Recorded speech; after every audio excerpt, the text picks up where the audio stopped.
A Chinese OpenAI model just arrived at the exact moment many assumed the US leaders were safely ahead, and that assumption suddenly looks weaker. Welcome to the Automated Daily Tech News Edition, the podcast created by Generative AI. I'm Trendteller, and today is July 22nd, 2026. Here's the tech news worth your time. This episode is brought to you by 11 Labs. 11 Labs lets you discover the future of AI audio with cutting-edge voice technology. Find the link in the episode notes. The biggest AI story today comes from Beijing. Moonshot AI has released Kimi K3, an open-weight language model that researchers say is uncomfortably close to the top US systems in several practical tasks, including coding and document-heavy work. What makes this notable is not just performance.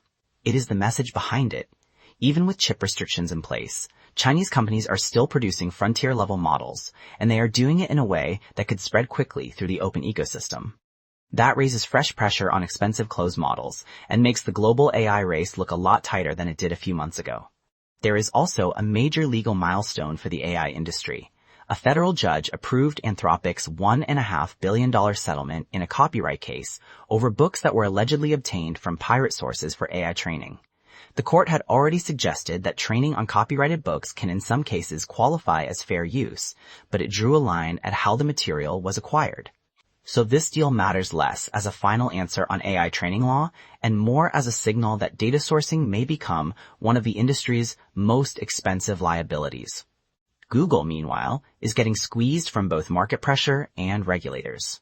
Its AI-driven search experience is increasingly keeping users inside Google rather than sending them out to websites, and publishers, retailers, and other site owners say that referral traffic is falling fast. That is feeding a broader fear that search could stop being the engine that supports much of the open web. At the same time, Brussels is reportedly preparing its first major Digital Markets Act fine against Google, tied to search favoritism and App Store steering rules. So the debate over AI search is no longer just about convenience. It is about competition, visibility, and who still gets discovered online. On Wall Street, the AI trade is looking a little less automatic. Nvidia briefly lost its spot as the world's most valuable company after a sell-off in AI-linked stocks, not because Apple surged, but because investors are starting to ask a harder question. When does all this AI spending actually turn into profits? That makes upcoming signals from the biggest cloud buyers especially important.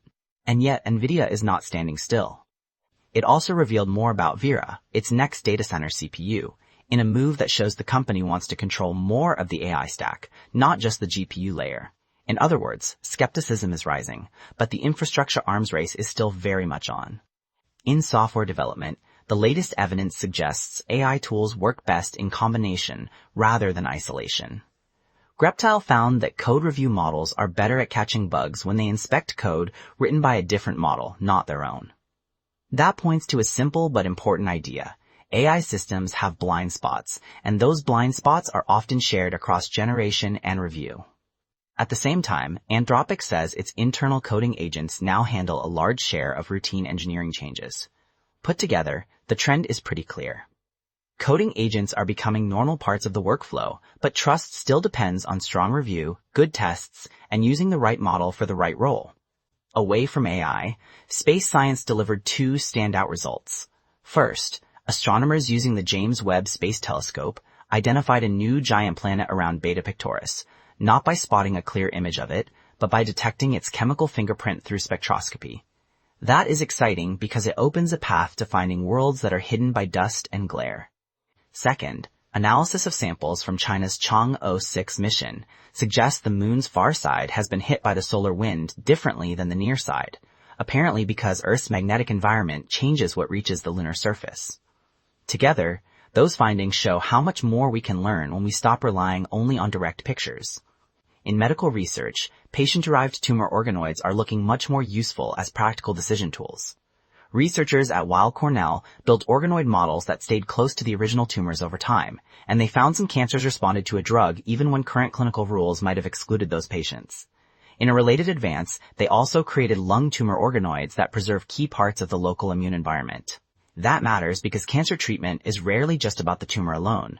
If these models keep improving, they could help doctors test options more realistically before choosing a therapy. And finally, in defense tech, Ukraine continues to shape the future of drones. A new statement of intent with the United States could give the Pentagon direct access to battlefield-tested Ukrainian drone systems for evaluation, with the possibility of deeper manufacturing cooperation later on. At the same time, reports from the front say drones and ground robots are increasingly handling resupply, evacuations, and even armed missions, with some positions effectively run by machines. The broader significance is hard to miss. Ukraine is no longer just using drone warfare. It is helping define what modern automated warfare looks like. Thanks to our sponsor, Stock MVP.